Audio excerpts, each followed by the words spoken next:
Sir, पर data वाली इस लड़ाई में पेगासस को अगर मैं लेकर आऊँ, इजराइल पहले और तमाम चीज़ें, डेटा वाली लड़ाई में इजराइल, अमेरिका, चाइना, ये लोग तो बहुत, आई थिंक बहुत आगे हैं। मतलब अब ये बात सही है कि हम 140 करोड़ लोग, तमाम चीज़ें, लेकिन ये एप्स्टीन भी तो एक डेटा का इशू है ना। डेटा है इसलिए तो दबाव है, ये डेटा बाहर आ रहा है धीरे धीरे, यही तो दबाव है अमेरिका डोनाल्ड ट्रंप पे। बिल्कुल, देखिए डेटा अगला वार जो है वो सारा डेटा के लिए लड़ा जा रहा है। ये भी मतलब आपके बैंक अकाउंट डिटेल्स और ट्रांजैक्शन मेरे पास है, तो मेरे पास डेटा है, आप दबाव में है मेरे आज से। अमेरिका और चीन को पता है कि डाउन द लाइन अगले 50 साल में इंडिया के लोगों की क्या जरूरत होगी, एंड दे आर प्लानिंग, उनकी R&D उस हिसाब से चल रही है, 50 साल आगे चल रही है कि क्या इंडिया को चाहिए। वर्ल्ड का सबसे बड़ा मोस्ट पॉपुलेटेड कंट्री है, 50 साल बाद इंडिया को क्या चाहिए वो अभी से उसकी प्लान कर रहे हैं और उसका प्रोडक्शन उसी अनुसार करेंगे।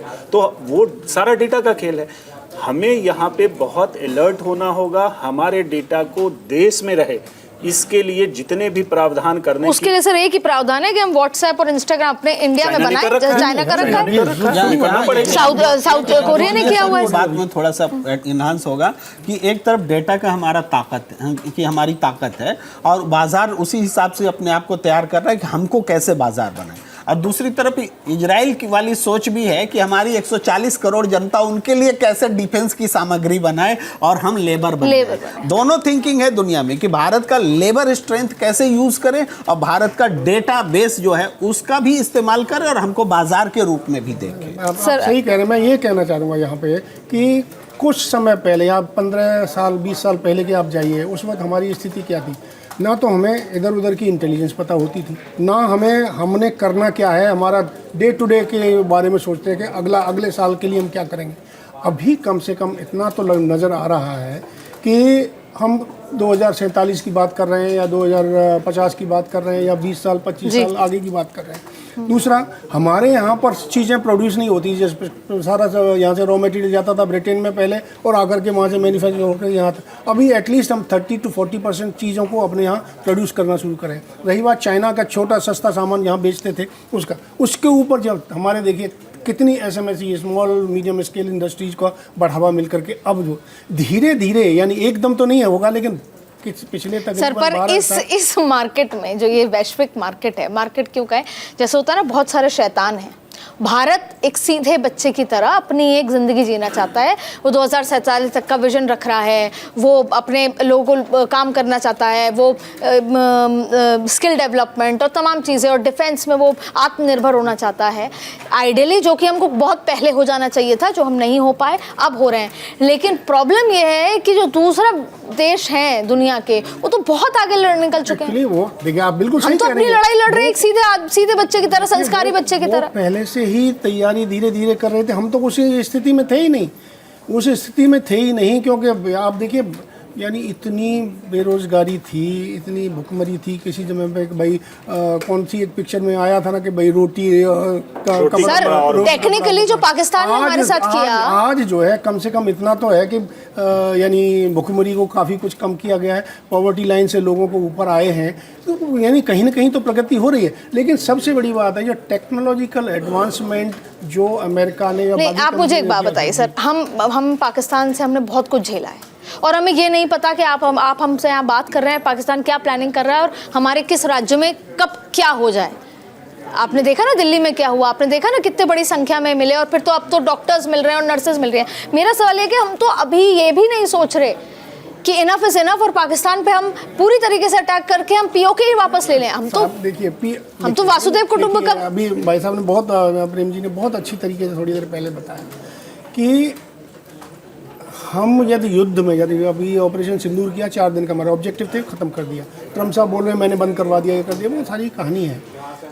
क्योंकि ऑब्जेक्टिव होना, यदि हम युद्ध में घुसते हैं, चाहे चाइना के साथ में हो, चाहे बांग्लादेश के साथ में हो, चाहे आपका सर नुकसान है, मैं समझ गई, लेकिन यदि उसमें जाते हैं तो हम कितने पीछे जाते हैं। धीरे हम वसुधैव, पर सर जब आतंकवादी हमले होते हैं तब भी तो पीछे जाते हैं सर। जी, जब आतंकवादी हमले होते हैं तब भी तो पीछे जाते हैं, और गारंटी थोड़ी है कि वो बंद कर देंगे। दूसरा मैंने पिछले कहा था कि हम 2 लड़ाई लड़ रहे हैं। पाकिस्तान तो है ही, दूसरा चाइना है, टर्की है, और जो आधा है ना, जो हमारे घर में घर का बेदी लंका ढाए वाले जो लोग हैं, जो देशद्रोही मैं जिनको कहता हूँ, जो देश के बारे में सोचते नहीं, उनको ना राष्ट्र का पता राष्ट्रवाद के पक्ष में रहते हैं, ना ही वो अपनी रोटी सेकने के चक्कर में देश को बर्बाद करने पर तुले ठीक, हुए। मैं आखिरी लैग में हूँ।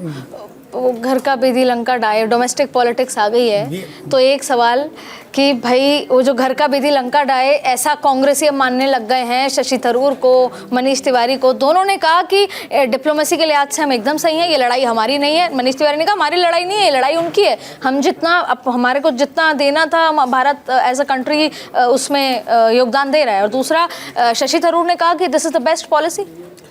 देखिए, मुझे विश्वास है कि कर्नल साहब ने जो बातें कही हैं वो राजनीतिक रूप से किसी राजनीतिक दल के लिए नहीं कही है। ये घर का भेदी लंका डाय क्या ईरान में नहीं है, क्या इजराइल में नहीं है, क्या अमेरिका में नहीं है? तो घर का भेदी तो हर जगह, नहीं तो जासूस होता ही नहीं दुनिया में। जासूस इसीलिए है कि वहाँ भेदिए होते हैं और भेदिया एक महत्वपूर्ण ताकत होता है, वहाँ पर बोल रहे हैं। लेकिन जो लोग भी अपने ही देश के लोगों को देश का दुश्मन मानते हैं, हमें लगता है कि वो कहीं ना कहीं थॉट में दोष है, विचारधारा में दोष है। अपने देश के लोग देश के दुश्मन नहीं होते, और वो गिने चुने लोग जासूस की मदद करने वाले लोग, वो तो क्राइम है देश के साथ, जो कानून के हिसाब से क्रिमिनल्स हैं उसको। मैं एक जगह बात हो रही थी एक ही दिन पहले चर्चा में, उसको मैं बोलना चाहता हूँ कि किसी ने कहा कि देशद्रोही है फलां देश में, और सबको लात मार के देश से निकाल देना चाहिए। ये एक भाषा थी। मैंने प्रतिकार किया, मैंने कहा कि मान लीजिए मैं प्रेम कुमार देशद्रोही हूँ, तो मुझे देश के कानून के हिसाब से देशद्रोह की सज़ा मिलेगी। फिर भी हमारा संविधान देशद्रोही होने के बावजूद हमें संरक्षित करता है कि किसी की औकात नहीं है कि कोई हमें देश से लात मार के निकाल सके। संविधान हमें देश में ही सजा भुगतने सर, के मुझे लिए बोलने दीजिए रहता प्लीज है। समझ लीजिए, संविधान हमें तब भी संरक्षित करता है जब हम देशद्रोही होते हैं। कोई हमें देश से बाहर नहीं निकाल सकता। तो ऐसे लोगों को अपने सोच में करेक्शन करना है। पर प्रेम सर, हमारे ही संविधान ने कसाब को ट्रायल्स दिए, लेकिन अमेरिका का संविधान, सुप्रीम कोर्ट मना कर रहा है कि आप ऐसे ट्रेड डील्स नहीं कर सकते, आपको कांग्रेस से पूछना पड़ेगा, पर नहीं कर रहे। और अमेरिका सुपर पावर है और सबको झुका के रखता है। युद्ध के लिए भी ट्रंप ने अपनी वहाँ की जो संविधान है या वहाँ का जो प्रोविज़न है उसमें नहीं परमिशन लिया है, जबकि वहाँ का कानून ये कहता है।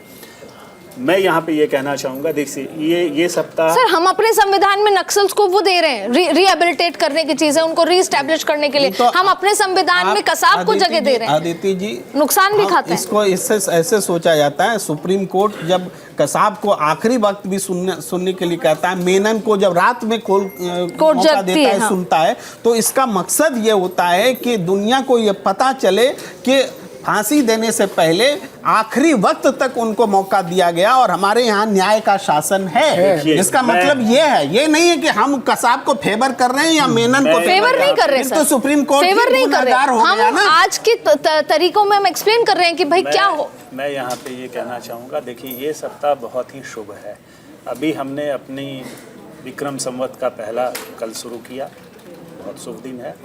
ईद का त्यौहार आज गल्फ में मनाया जा रहा है, अरब देशों में, इंडिया में कल मनाया जा रहा है। कल इंटरनेशनल नवरोज दिवस जो पारसी लोग मनाते हैं। तो हमारी तो वो सनातनी कल्चर जो आप कह लीजिए, वहाँ पे हम युद्ध की बात नहीं करते, बुद्ध की बात करते हैं। हम नानक और महावीर की धरती रहे हैं। तो सबको एकोमोडेट करके इंडिया का ये शुरू से ऐसा रहा है। अभी भी अगर पॉलिटिकल नैरेटिव की बात की जाए तो सबका साथ, सबका विकास, सबका प्रयास की हम बात करते हैं। मुझे लगता है अप्रोच वही होना चाहिए जो हमारा संविधान भी कहता है। और वर्ल्ड की भी बात करें तो वहाँ भी डेमोक्रेसी, अमेरिका बार बार डेमोक्रेसी, खुद वहाँ पे क्या है? क्या उन्होंने विश्व व्यवस्था को डेमोक्रेटिक माना है? क्या डेमोक्रेसी की बात सुनी है जो विश्व समुदाय कह रहा है?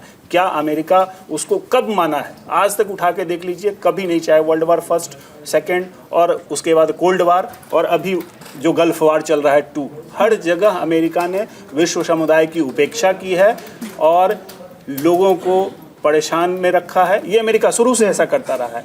यहाँ पे सारे देशों को, जो हम कहते हैं थर्ड वर्ल्ड या ग्लोबल साउथ की बात करते हैं, सब विश्व के इन सारे देशों को जो भी डेमोक्रेसी की बात करते हैं उनको आगे आना चाहिए और सह अस्तित्व का जो है, शांति का जो संदेश भी है, उस पे ही विश्व आगे। देखिए, आप भी और हम भी यही मानते हैं कि ये जो आग रिफाइनरीज में लग रही हैं, जो अब हमारे घरों में, किचन में, हमारे धड़कनों में जो तेज़ हो चुकी हैं, ये बंद होनी चाहिए। क्योंकि भारत तो हमेशा से ही वसुधैव कुटुंबकम, डायलॉग, डी एस्केलेशन पे विश्वास रखता है। आज कनाडा ने जिस तरीके से कहा, आपने देखा किस तरीके से भारत के ऊपर सवाल उठाए गए। कनाडा की संसद में सिर्फ राजनीति और वोटों के लिए बात कही गई थी और आज वो खारिज हो गई। फिर तो जब हम सही नियत से आगे बढ़ते हैं तो भले ही देरी से, लेकिन हमारी जीत पक्की होती है। लेकिन फिलहाल अगर बात ट्रंप की करें तो ये तो तय है कि जब ट्रंप ने ये लड़ाई शुरू की तो उनको लगा कि सुप्रीम लीडर्स को मार देंगे और ईरान घुटनों पर आ जाएगा। उन्होंने सही से आकलन नहीं किया ईरान का और आज उसके लिए गल्फ कंट्रीज को भुगतना पड़ रहा है, जिस बात के लिए वो देश जो कि एलाय माने जाते थे वो ट्रंप से नाराज है। अब ट्रंप की मनमानी कहाँ जाकर रुकेगी ये तो आने वाला वक्त बताएगा, लेकिन फिलहाल हम उम्मीद करते हैं कि जो ये लड़ाई है ये रुके और जिसके लिए भारत जो भी अपना योगदान कर पा रहा है एक सही तरीके से वो करने की कोशिश कर रहा है।